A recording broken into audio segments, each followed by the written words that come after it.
No matter what kind of project you have around the shop, if you're looking for some tips and some help, it's time for Sam's Garage, presented by ARP with Master Mechanic Sam Mamolo.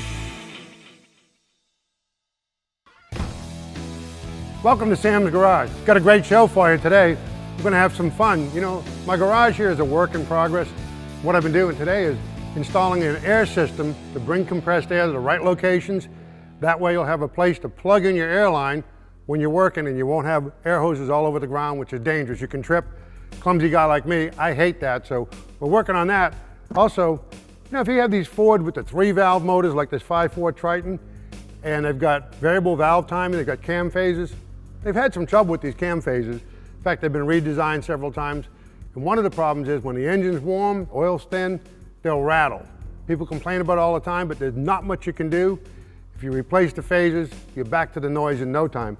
So our friends at Livenoise Motorsports Engineering come up with a great kit, locks out the cam phases, we're able to program the computer, doing all this without taking the front cover off. But this is a big job. This is gonna take several hours, a lot more work than I want to do by myself, so I called in a buddy of mine who's a great friend, Sam Adavi from Adavi Motorsports. Thanks for coming by, buddy. Anytime. Bailing me out again. Anytime. I heard this gentleman wants his car back before it turns into an antique, so I figured I'd have to come back and help you. Thanks. It takes about 5 or 6 hours to do a job like this if you do not have to remove the timing cover. Right. And first we're going to start off by removing all this plumbing, but because we have to remove the computer to get to the passenger side valve cover, we need to remove the negative post on the battery. So you've done it before in your shop, yes. Right? So I got some help. Go ahead, you start taking the battery apart. Problem. While he's starting to take this apart, get all this stuff out of the way, because it is a good sized job. Let's go take a look and see how we're making out with the air system.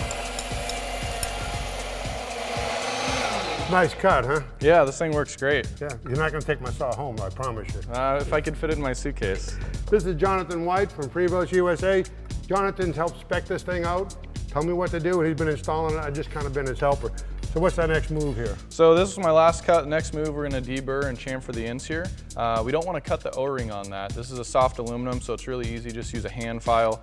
If you're at home, you don't have to have this great saw. You can even just use a tubing cutter. Awesome. Now, if you look at here, the fittings, these fittings are awesome. They do a great job. There is an O-ring down in here. This is your seal. If you nick the O-ring with the sharp edge of the pipe, you're gonna have a leak. So we're gonna lubricate it. We're gonna make sure the pipe is deburred. And inside this fitting is like a set of fingers that grab the pipe. So when you have this together, when you push the pipe down, that holds the pipe from coming out, and we'll tighten it up. Yep, that's it. That's it. What's next? We're gonna put it up. There you go, buddy. You got some lube up there? Yep. So what you wanna do is spray it in to the fitting there, and that's gonna help it slide past that O-ring like we talked about earlier. Okay. All right. You need a spanner? I got it up here. So with this, you're gonna get it hand tight and then just a quarter turn with the spanner. Cool. All right. Hand me some lube. So what we got here is, this is the manifold. Pipe's gonna come down here. This is, of course, where the air chuck's gonna go in and out. It's a safety. Real neat thing, this is all anodized aluminum. Prevost USA makes some great stuff. If you do it right, it's not gonna leak. So we're gonna put this here up there. You wanna put some lube on here? All right, I got it. Just a little in here like so. Whoop. All right. This, of course, is loose. And we're gonna slide it up inside like that. I don't think I got it up enough. I'm coming up the ladder. There we go. Then we'll have our position. Take a couple screws and mount the manifold. This will be done, and then we can tighten it up. You got it where you want it, bud? Yep. Get it nice and straight. Good? You good? You're good. You know, I appreciate your help. It looks like we're all set to go here. Yeah, we're all done. I'll show you real quick just how we figured out what size to use. So when you called us up, you told us that you had a 5 horsepower compressor. Right. We sized out your building. In our catalog, we got a really nice chart here. Basically came down, figured out what size you needed, told us the size of pipe for your main line. And how those drops work, it's great. You don't have to cut or measure anything. You basically just use this clamp here, and you put it wherever you want. So we determined you wanted one right here. You flip this around upside down, there's gonna be these little tick marks. You're gonna mark that pipe with a Sharpie, and then you're gonna take your hole saw here and drill that out. If you don't have a hole saw, which I know you didn't use before, you could use a drill bit. Yeah. And once that's done, you flip it around and you put that on. One thing that's really important after you do all that, before you attach the couplers, and we already did this, is you want to blow the system out to get those chips out of there. Great. The last thing you want is the chips in your coupler. You don't want them clogging them up. That's great. Well, that's cool. So now, you see how easy the system goes? Let me show you a little bit about safety. This is the beauty of this system. These are the couplers we've used since Hector was a pup. Now, you got this in the shop, they drag these along the floor, the coupler comes out, you know what happens to this airline. Bang, get air and blow stuff in people's faces, hit a customer's car, now you need a paint job. Show them how the Prevost coupler works. Yeah, these work really great. They're a push button safety coupler, so when I push this, it's gonna vent the line, and that plug's not gonna come out until it's... Till it's empty. Yep. It's a great, safe way to go. It keeps you safe, and this is gonna be a great way. Again, I'm not gonna have airlines all over the shop. We're gonna take a break. We got more coming here at Sam's Garage. Thanks for your help, buddy. Yep, thanks a lot.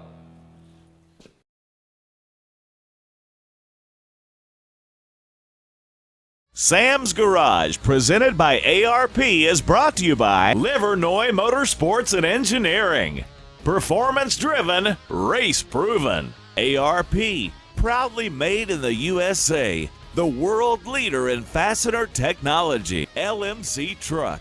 Restore, maintain, customize. Parts and accessories for Chevy, GMC, Ford, and Dodge trucks and SUVs. Prevost, connected to innovation.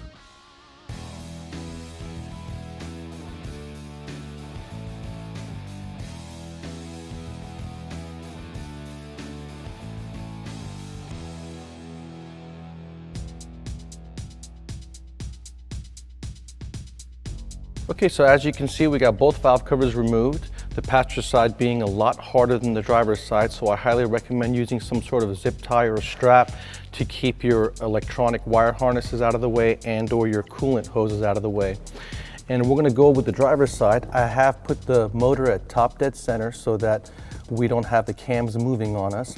And on the cam gear, you will see a indentation from the factory on the cam gear itself. So what we're gonna do, we already did, is we marked the link right above that indentation so we know exactly where to put our chain back onto the gear. Then we're gonna take our wedge. If you notice the wedge, there's a flat spot and there's a curved spot. The flat spot's gonna go towards the outside of the motor. The curved spot's gonna go towards the inside of the motor. And this is the most crucial portion of the job. You wanna get this wedge into the bottom where the chain is using a screwdriver. And there is an indentation right on top where you can use it to get it down in there. And then you can go on the back side, grab a hammer, and this is where you want to lodge that wedge down into the chain. You want to give it a good tug and make sure it's not going to come off on you. Now what we're going to do is we're going to loosen and remove the cam bolt. As you guys see, we've already busted them loose. So now we can just remove them.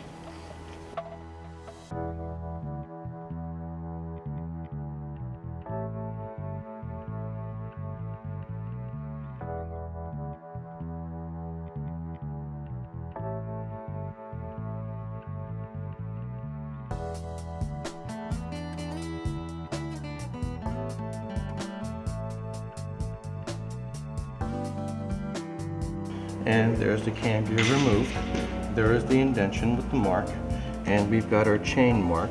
So now we can take this over to the bench and install our kit. How you doing there, buddy? Not bad. While you were messing around with your air system, I was over here working hard at this cam phaser. You see I've tied everything up and made sure all my lines are all zip tied out of the way. You notice right here, that's a coolant passage.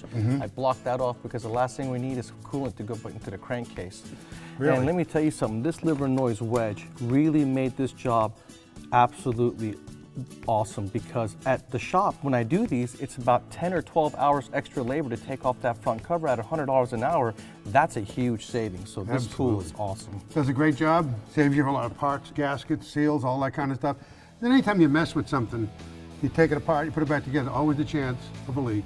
Yep. So that's great. So you got the, I've got my chain marked, I've got my cam gear off, we're ready to go to the vise. okay, let's put it in the vise. All right.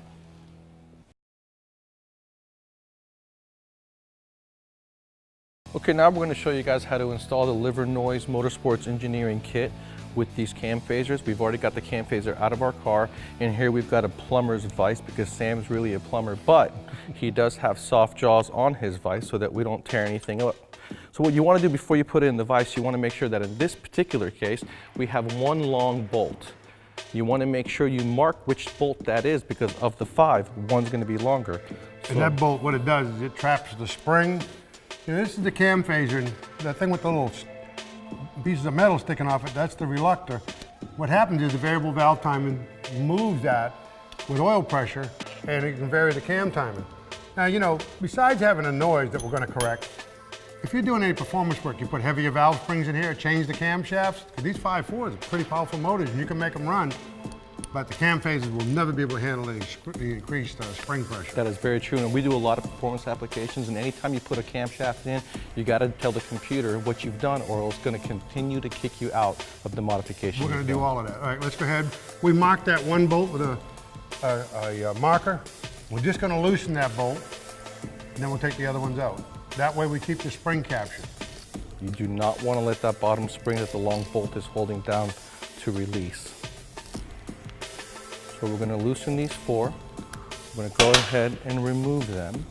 Now that plate, we're just going to slide that plate, rotate it around, but there is a little anti-chatter spring and a little poppet in there. We want to save that. We don't want it to, when you move it, it'll just fly out. So make sure you And you catch don't know with your where it finger. is either, so you got to pay attention when you're turning it for it not to fly I think out. you slide it this way. And you want to loosen that bolt enough to get this top plate to be able to clear the dowel pin. And there's our spring right there. We're going to go ahead and remove the spring just so we don't lose it. Okay. We're going to turn our top plate over so we have access to the inside of our cam phaser.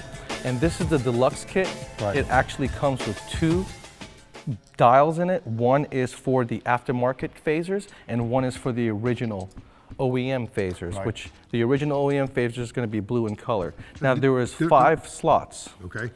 and this will fit perfectly. It'll go in the other 5 in each slot, but it'll be a little loose.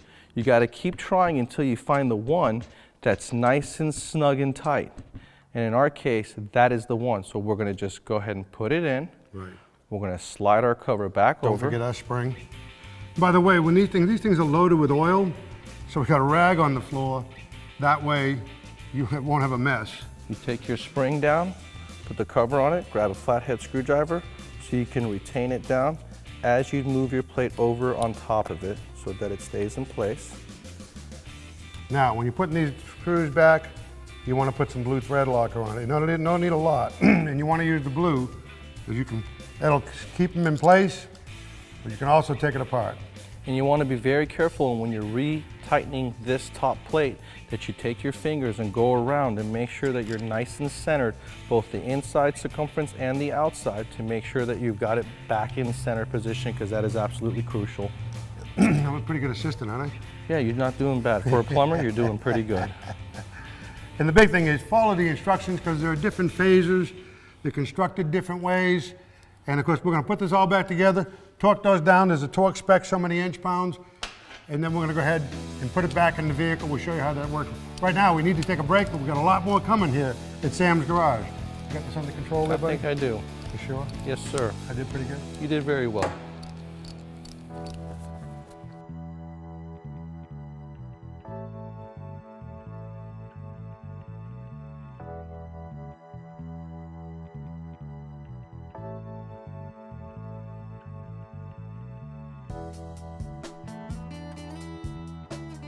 All right, we got our cam phasers. We're about to get ready to put back onto the truck. The most important thing is to get it down in there and line up the mark on the chain along with the mark that you made or had on the cam gears or sprocket itself. Yep, and that's real important. Just a tooth or two off on these engines, you cause engine damage. You got to get that right. Now, Livernoise Motorsports includes new bolts in the kit. If you look at these bolts, they're hollow. They're like a banjo bolt almost. They got passages. This is all done with a duty cycle solenoid and oil passages. These engines will not tolerate sludge. So if you don't change your oil and filter on a regular basis and build sludge in a variable cam timing engine, you're looking for big repairs. So these are torque to yield bolts. Once you torque them to spec, you don't want to use them again. They don't have enough memory. So they put new bolts in the kit so your job is done right. And torque's real important. In fact, when we put those phaser back together, we torqued that to 145 inch-pounds. It's all in the instructions. Just follow it along. And once we get this on, we'll take the other side off. Then we'll be able to put this back together. We're ready for the bolt. You ready for the bolt? Yes, sir.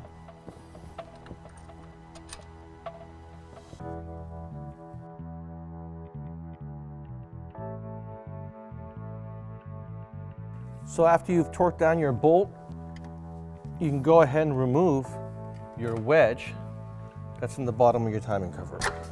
Just like that. Give it a nice little snug and fish it out of there.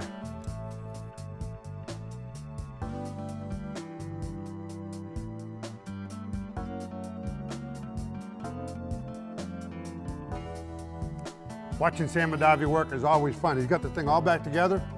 Once this is back together, you got the programmer. It's a pretty simple program. How you making out in there? Not bad. You just answer a few yes or no questions, cycle the key when prompted to, and pretty easy. All right, let's go ahead and fire it up. All right.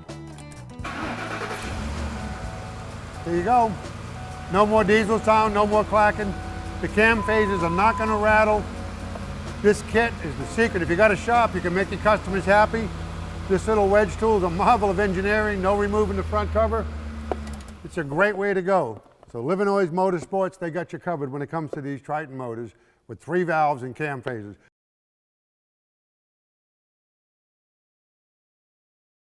Sam's Garage, presented by ARP, is brought to you by Advertising Edge, the official uniform of the NHRA. Phi-Tech, never buy a carburetor again. And by KBS Coatings, the rust stops here. ARP, proudly made in the USA, the world leader in fastener technology. When it comes to electronic fuel injection, the name you want to know is Phi-Tech. It's a great unit, about half the price of the competitive units. This is what we chose for our 5-liter Ford. Matte black finish, it's fully self-contained. The processors in here, all the sensors, minimal wiring, high quality unit. This will support from 200 to 600 horsepower. Then I have this unit right here, which will support up to 1,200 horsepower. And if you're using a wet nitrous system, or you're using a supercharger and you want to blow through it or suck through it, they've got the Power Adder unit.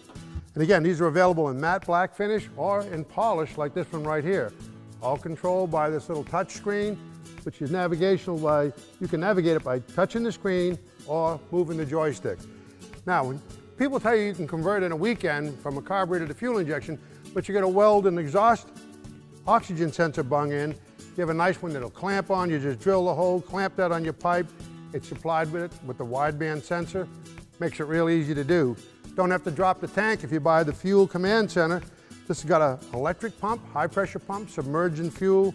You run your mechanical fuel line from the carburetor to here, out from here to the Phi-Tech unit. You're all set to go. Pressure regulator gauges, everything's in there. They do have a high pressure fuel pump with the filters and the lines and all the fittings. If you want to put a return system, you can do it. Whatever you want to do in one weekend, you can do with Phi-Tech.